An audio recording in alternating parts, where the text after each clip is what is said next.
journey starts here. Welcome to the podcast, everyone. My name is Frank Laudis, and you're listening to Iceland's Best. You may also be watching it on YouTube. So, and if you are, thank you so much for watching. Thank you so much for listening. If you're not, if you're watching this on YouTube, make sure you can check out the podcast on Apple and Spotify. If you're listening to this on Apple or Spotify, you can check this out. You can check the video portion out on YouTube. And you know what to do with all these platforms. Follow, subscribe, share it with your friends. And that's what makes the algorithm happy. It makes us more successful in what we're doing. So if you like the content, please show your support for the content by liking it and following and all those great things that make us successful. Thank you so much. Thanks again. So today I am talking about staying safe in Iceland. There are many ways to stay safe in Iceland. There are many ways to not stay safe. You could, just like anywhere else in the world, lose your life because of not exercising common sense. Now, common sense, depending on in what context we're talking about, it comes easier for some and not so easy for others. Now, it's just like going to a job, like you've been working a job for years and years and years, and somebody who comes in with no experience and they do something silly and you go, that's common sense. No, it's not. You've been doing this for years, they've not. But the common sense things that humans have, like when you go to another country, I feel like it's not always your fault because you're on vacation, you're out of your element, okay? You're not thinking about or worried about the things that you are always worried about, or always in tune with or thinking about, for example, here in Iceland, everything is so beautiful. There's so much to see. And you could be driving along and you see something fantastic. There's something spectacular. It's a waterfall, it's a mountain, it's both. And you're like, oh man. And, technology now, we've got phone with this awesome camera in it, and we want to take pictures of everything. So you see this thing, your first thought, your first instinct now is, I must take a photo. I must, capture this image digitally in my phone where it will stay for indefinitely, in perpetuity. I don't know. It's going to be there for a while before you look at it again, probably. You might look at it one other time when you post it to social media or you send it to your friend, and that's the last time you're going to see it. But anyways, you see this thing and you're like, I have to take a picture. And your next thought is, I have to stop this vehicle in order to take the picture. And that's as far as you think it through. You're like, stop the vehicle right there in the middle of the road, oblivious to oncoming traffic or traffic coming up behind you. No, not even thinking about it. I've seen it. It happens all the time. People stop in the middle of the road. And in Iceland, most of the highways, the highway that goes all the way around the country, you can go all the way around Iceland. If you're watching on YouTube, I'm pointing at the map right now. But you can go all the way around the country and on the main road, and it's Highway 1. And it's a 2-lane highway all the way around, except for the parts that come in and out of Reykjavik and up here in the north in Akureyri, but it's basically a 2-lane road. And what people will do, they'll see something fantastic and they'll stop right in the middle of the highway. Or they'll pull over and they'll get 2 wheels off the side of the road and they'll still have 2 wheels on the road. And folks, that is just not good enough. Oh my God, no. You're not only putting yourself in danger, but you're putting other people in danger on the road. The people that are coming up behind you, they're having to go around you, and then there's oncoming traffic. And again, I'm saying this is a 2-lane highway. So if you're covering part of one of the lanes, that means you're compromising other vehicles going in both directions. So please don't do that. Whatever you do, don't do that. Now the side of the highway, the shoulder is a soft shoulder. There's really no shoulder. What little shoulder there is loose gravel. So, and you'll see if you rent a car, usually nowadays they give you like a little information packet about the roads and the road signs and that sort of thing. I feel like the rental companies have gotten a lot better with that, and they try to give you you know, they warn you about what they can warn you about. You please get the extra insurance, or get insurance, whatever insurance you need. And then there's also extra insurance for the windshield. And I'm going to digress on that. But staying safe, you know, get whatever insurance that you need for your car. There's some, I'll talk more about it in another episode about rental cars and that sort of thing. But um, what you need to know is, the roads are different than they are in the United States. I'll say, for example, because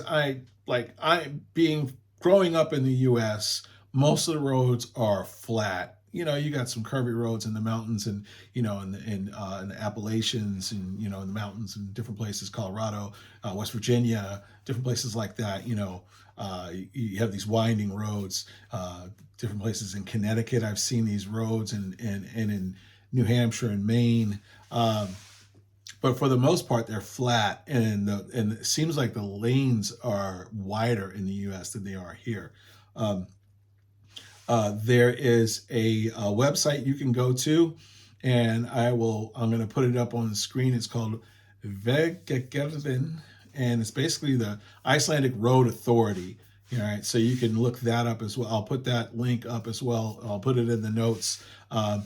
And you can basically go to this website and you can see what the road conditions are like. And then they have cameras set up all around Iceland. So you can pick a region on the website, and then you can see, you go to that region and you can check out the cameras in that region and see what the road conditions are like. So, if somebody say, "Oh, it's snowing up north," well, we go right to the internet and go right to their website there and see if it's snowing. You can also see if roads have been closed. They're really good about that. They are on point with this website to let you know when roads are closed and that sort of thing. Now, locally, like if you're in Reykjavik and there's a road closed because they're doing construction, sometimes those things just pop up, and you may not see that on the website, but like as far as out of town and going out east and up north and the south coast, if there's any major road closures, they're going to know about it. And if you're on the website, you're going to know about it. So like I said, I'll put the link up for that. And, if you get a rental car, in that packet that you get, there's I believe there's a list of all the road signs and what they look like and what they mean. And if you're coming here to drive here, if I were you, I would familiarize myself with those road signs, because I'm pretty sure, I'm 110% sure there are a bunch of signs that they have here that they don't have in the US. And most signs are made, here you go, they're common sense. I'm going to say common sense. They should be common sense. But sometimes you don't really figure it out. You see a sign that's got like, an adult and a child and like what looks like a dog and a ball, and a road. It's like, oh, what does that sign mean? That sign in particular is a very confusing sign, and it just means that you're sharing the road with pedestrians, and there could be children playing in the area. So that's one of those signs. There's another sign that looks like an M, and it doesn't make any sense. But when you see that sign, it means you're on a one-lane road. You're basically on a one-lane road, but you have cars that are sharing that one-lane road. All right, and then where you see that sign that looks like an M, that's a little out on the side of the road, so you can go, like you see a car coming, you go into that little out there, let that guy go by, and then you can go. And they're on both sides.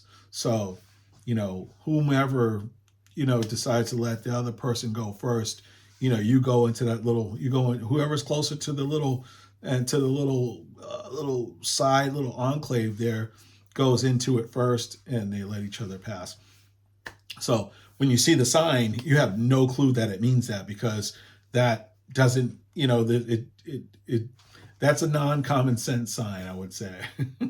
Yeah, there are other signs, and I think they've since put them in English, but there are these uh, one lane bridges, and in Icelandic it says ein breið brú, and it means one width, bridge, single width bridge. So that means, means one lane bridge. I was trying to translate it directly, but it basically just means a one lane bridge. All right. So and there are lights, there's usually a light flashing, and when you're coming up to it, and then you'll see the sign, and like I said, I believe they have it in English now too, and it just says one lane bridge. And then if there's a car coming, you let him go, or if you're there first, he should be letting you go. But here's another opportunity to exercise common sense. If the guy's not going to let you go, or girl, whatever, they're not going to let you go, just be patient, let them go. You're on vacation, you're not in a hurry. No, absolutely no reason to have road rage in Iceland, actually anywhere, but it's so laid back here. Just let people go. So that's another way to say stay safe on the road.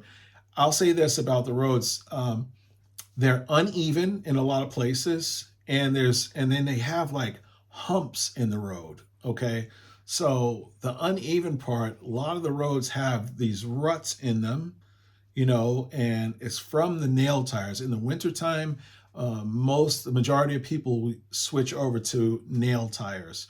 We call them nail tires or studded tires. Anyways, it's normal tires, normal winter tires that have little spikes in them, little studs in them, and that helps you on icy conditions and slippery conditions and snowy conditions. And you can have these studded tires from October the 31st, I believe, till April the 15th.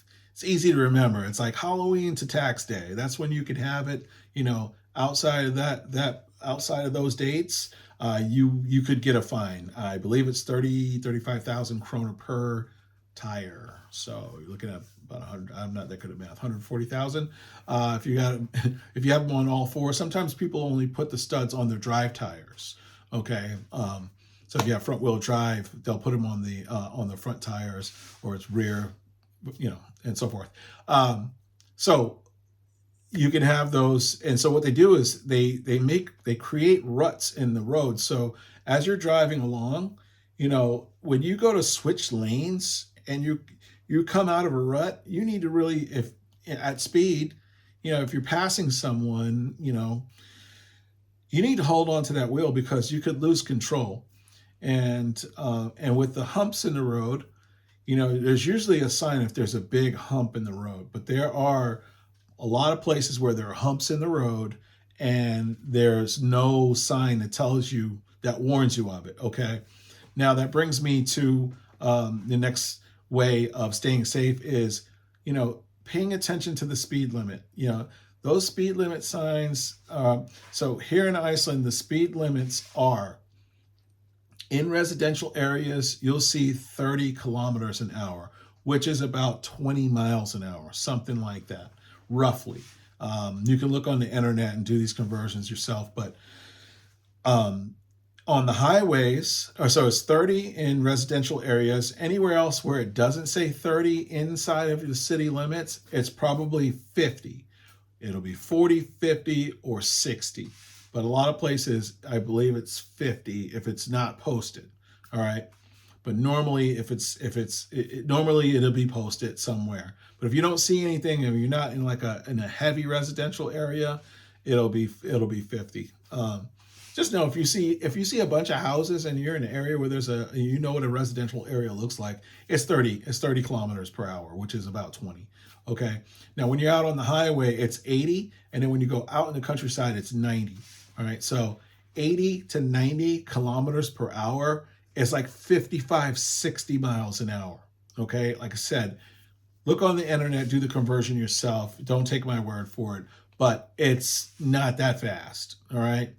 And it's like that for a reason, like anything above, if you have a car, if you're driving a car that's, I mean, it's one thing you're driving a sports car, but like any car, and you're out on that road and you go over one of those humps and you're doing more than 90 kilometers an hour, you're doing more than 60, 70. And like in the US, we cruise at 70, 80 miles an hour. These new cars, you could easily be doing 90, 100 and not even know it on a flat, smooth surface, like in the US, on any interstate in the US. In a newer car, you could be doing 100 and not even know it. Well, here in Iceland, if you're doing 100 miles an hour, which is like 120, 130 kilometers or something like that, one, you're going to get the biggest ticket of your life if you get pulled over. Two, you're putting yourself in a whole lot of, and whomever else is on the road around you or on the side of the road, you're putting them in danger too. Because if you're going that fast and in like say a Land Cruiser, say you rented a Land Cruiser or a RAV4. Now these are Jeeps, these are four-wheel drive vehicles. And they're not intended to, you're not supposed to be going that fast in those cars anyways. But if you're traveling that fast in that car and you hit one of these, you go over one of these, humps, and the road is uneven at the same time, maybe you're trying to pass, you lose control, guess what? You're upside down on the side of the road. And that's where you don't want to be. You don't want to be, you just, it could have been avoided. So that's something that's easily avoidable by using common sense. It's like the common sense thing here is there's a speed limit sign and it's telling me that 90 is the fastest I can go or I'm allowed to go. It's not a suggestion, it's the law. All right. So heed that warning. That's a warning sign. The speed limit sign is also a warning sign. There's a place on the main road, on the main highway, when you leave Reykjavik and you're going towards the south coast, and they have a couple of wrecked cars, and they have them perched up in the air on this like post where you could see it, and then there's a number. There's a big number right there, and that number is the number of people that have died on the roads in Iceland in that current year. Okay, so that number this year is kind of high already, and it's already March. I don't know what the number is, but we've had some folks that have not been exercising common sense and not abiding by the rules of the road. And if you're not paying attention, that's when accidents happen. Everybody is, it's everywhere you go in the world. Everyone has a cell phone. And like I was saying earlier, you see something spectacular and you're like, I need to take a picture, and you stop your car and or maybe you don't stop the car. You go, I don't want to stop the car. I don't want to cause an accident. But then you start trying to take a picture while you're driving. Please don't do that either. If you have to pull over off the road, it's one thing. I'm going to touch on this one more time. If you have to pull over, there are places where you can pull over. Like a lot of this is farmland out there in Iceland. In a lot of places you'll be going by, like I said, farmland, and there are ways to go into the farmland for the farm equipment and that sort of thing. And there are these little, and it's not a marked road or anything, but you can see where the the ditch on the side of the road ends because there's a road going off to the right, And if you see something like that, you can absolutely pull into that. If you see it, all right, go down the road, go where you can, where you can safely make a U-turn or turn, make a left or a right turn and go back, and then get safely off the road, get your car completely off the road and take your picture, and then, get back in your car and keep it moving, And a lot of that is private property anyway, so you don't want to go too far off the road into people's property, and you don't want to go off road. I'm saying that if it's a pronounced, looks like a path where you can drive onto that. Just park there for a second, get your photo, get out of there. Now, there are other times when, if you're in an accident, if you get into a traffic accident, and God forbid, anything bad happens, you're not going to know anyway. But like if your car breaks down, and if you can get it all the way off the road, get it all the way off the road. If you have a flat tire, don't just, park it right there. You can drive a little ways on a flat tire. If you go slow, put your flashers on, it just goes slow. You can drive a little ways on that flat until you can get the car completely off the road and get safe. Um, that's my best advice for that. I mean, I've seen accidents in the U.S. where people, like, there's an accident and then somebody stops their car in the wrong place and they get out of the car to try to help the other person, and then everybody gets run, and then those people get run over. It's like, that happened in Massachusetts a few years back. It's like, you get out to help, but your common sense is not kicking in, or what what other people know is common sense. Maybe you don't know it's common sense. Anyway, so stay safe with the vehicles on the road. So I'm gonna move on to something else. Other signs, other places, points of interest. There are places where you go, these points of interest, like on the South Coast, Reynisfjara Beach, which is called the Black Sand Beach. There's a place called Didhole. And these places, the thing to see there is the shore, the rock, the lava rock formations that are offshore and at the shore, and the cliff faces. And it's a really cool place to go to. And you get up there and you're on top of this cliff and you're taking photos, and here's your common sense moment. Please don't turn your back and back up and do a selfie and fall off the cliff. It's happened. It's happened. People have gotten really close to, and almost fallen off. There are so many people that almost fell off, but there are people that have fallen off, and there are signs. There's like a sign that shows a man falling, or a person falling off of a cliff. Like, shows a cliff, shows a person falling off the cliff. Like, hey, you don't want to, it's clearly telling you that there's danger. This is a beautiful place, but there is danger everywhere. So you don't want to, put yourself in that danger.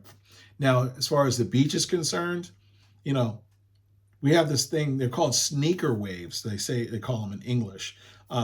But these waves, if the surf can turn violent at any moment. It's like the weather changes at like that snap of a finger, the weather changes. The sea could change. Sea changes rapidly. So, like, if you're down there on the beach and you're near the shore, and there's a big sign that tells you not to go near the shore, but the water's calm, you think, okay, water looks calm, I'm going to walk down there and check it out. Do not turn your back on the water. That's what you don't do. Do not turn your back on the water.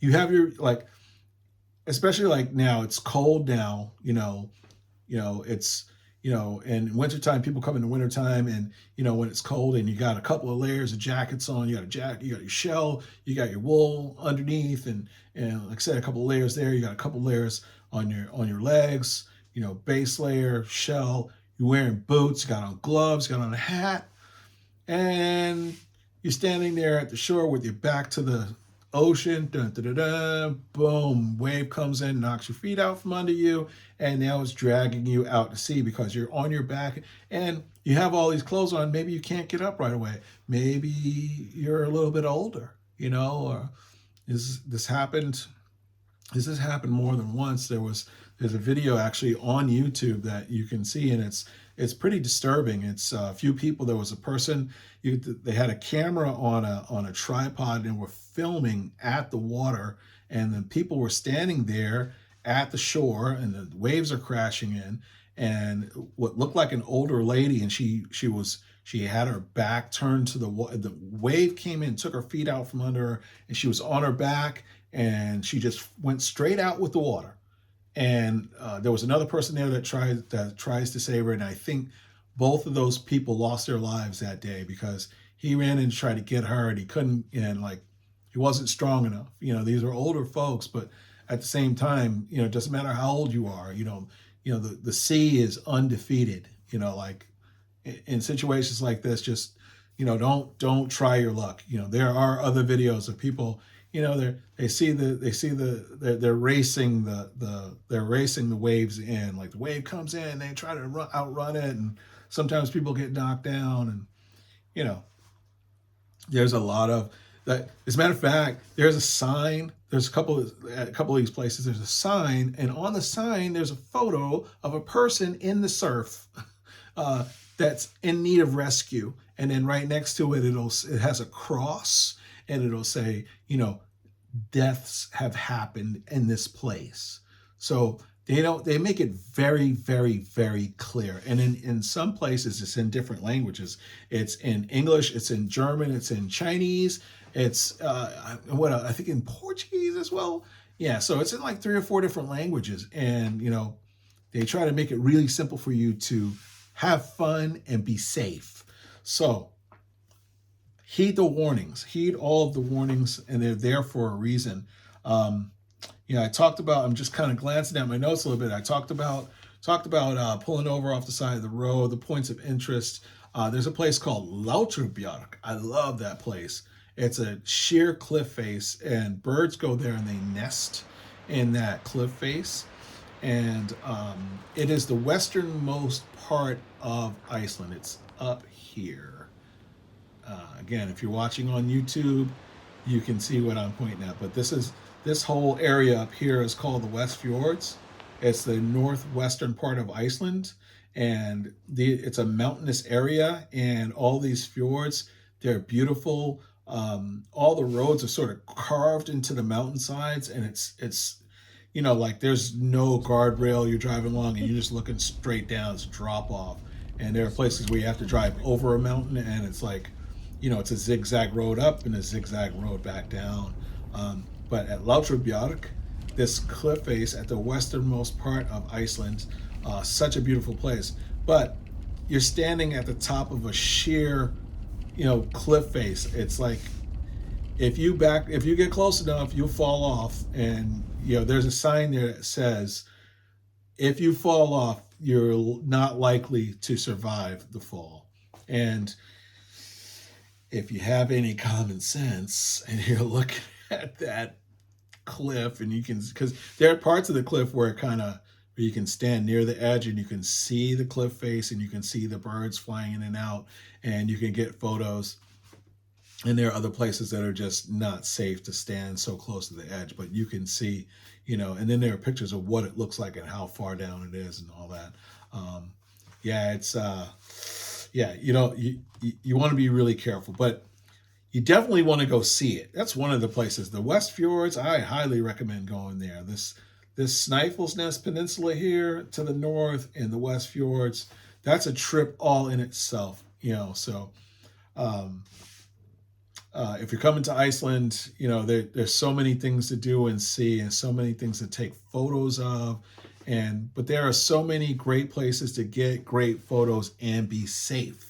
That is the name of the game, being safe. That's what this podcast is all about, being safe. Like I said, I am going to post the name of the Icelandic Road Authority. You can just Google that and it will come up in Icelandic. It's called Vegagerðin and .is, and it shows the road conditions and road closings and all that. And if you're renting a car here in Iceland, I highly recommend, and it's not cheap to get a really nice car, but there's a company that rents out Defenders like this. I have this model Defender right here, but the old, like you have the new Land Rover Defenders, but like the classic model Defender, there's a company that rents those, a couple of companies that rent those out. And those are like $300 and change a day, or close to $300, depending on what the exchange rate is. I believe between $250 and $350 a day for those. But like if you're going to go on an excursion, you only need, in the summertime, you got a lot of daylight. So if you got more than one driver, you can cover a lot of land. You can cover a lot of points of interest in one day with a vehicle, in that vehicle. And you really don't need a big Jeep or a big 4-wheel drive for most of the places you go in Iceland. But there are places that, like if you want to go to the Highlands, these are what are called F roads, and F stands for yeah, yeah, insert joke here. The F just is that type of road. But these F roads are the ones where you need a four-wheel drive vehicle on those roads, and there are usually signs that warn you if you're in a rental, if you're in like a two-wheel drive rental, it'll say, four-wheel drive only. So you can rent. And like I said, I highly recommend, if not for 1 or 2 days, if not for just but 1 or 2 days, rent yourself a big vehicle and go out on some of these F roads. It's really fun, and and you feel safer in one of those than you do in a tiny little Suzuki, Swift or whatever. They have this. It's a Vitara. Is a Suzuki Vitara is one of the popular little rental cars, and if you're here in January and during when it's I call the windy season, like, and I don't just call it that, but like in January and February is when you get the worst type of like wintry weather, where you get these, they're tropical force winds, but it's freezing cold, and the wind gets strong enough, will blow one of these little cars right off the road, and the wind has blown buses off the road. So if you get a car, I recommend getting don't get the smallest thing. You're here, you're having a good time, spend some money on a little bit on a medium-sized car or a four-wheel drive. And like I said, if you're here for 10 days, you may not need a large vehicle for 10 days. If you're going all the way around the island, you might want the same vehicle the whole time you're here. Get yourself something bigger, something you're going to be comfortable in, something you're not going to be afraid to, go onto a dirt road with, or an F road. So they have smaller cars that are four-wheel drive that are capable of going on these F roads. The main thing about some of these roads is the stone. You'll see these big stones, and the thing is, you can navigate around these stones, and you just try not to drive over them. If you have something with lower to the ground, you have to be aware of these things. These are I have a Land Rover, and it has like, I'd say it's about 8-inch clearance underneath, and it's a small Land Rover. All right, so it's a Freelander. It's not the Discovery or the Defender, and I have plenty of clearance, on those F roads. So one of those, a small four-wheel drive Jeep will get you pretty much anywhere. I've seen two-wheel drive cars out there, but they're not supposed to be out there. So I think I've talked enough about that, and just pay attention, folks. Distractions are everywhere. Iceland is one giant distraction. It's a big, beautiful distraction in the middle of the North Atlantic. And I encourage you all to come here. I encourage you to reach out to me. I'd love to do a one-on-one with you and discuss your trip. If you want to get a trip planned, I can do some email correspondence with you back and forth, and we can talk about, what you would like to do, what you would like to accomplish. There's so many things to do. A lot of people come here to go out on the glaciers. I'm going to move the mic for just a second. All these, this big white area right here, this is the largest glacier in Europe. All right, so Iceland is part of Europe. And then you have a couple other glaciers here. There's a smaller one on the tip of the Snæfellsnes Peninsula over here. And as a matter of fact, this Iceland is technically part of Europe, but the tectonic plate runs right in between Iceland, like right through the, not halfway point, but like this, the western third of Iceland, okay, is North America, and the other 2/3 of Iceland is Europe. So this part is on the North American tectonic plate. This part is on the European tectonic plate. And those two plates, and there's a place that's near the Golden Circle. It's part of the Golden Circle tour, actually, where you can go and you can actually stand on Europe and North America at the same time. And it's pretty cool to say that you did it and to see it. And I believe that it is. I believe that the plates are moving apart a couple of centimeters per year. So the landmass of Iceland is getting larger, a couple of centimeters per year. So it's nothing you're going to notice. Nothing people would notice in their lifetime. It's like, oh man, this trail is a lot bigger than when I was a kid, But yeah, so come to Iceland, be safe. I think I've talked enough. 35 minutes of rambling here.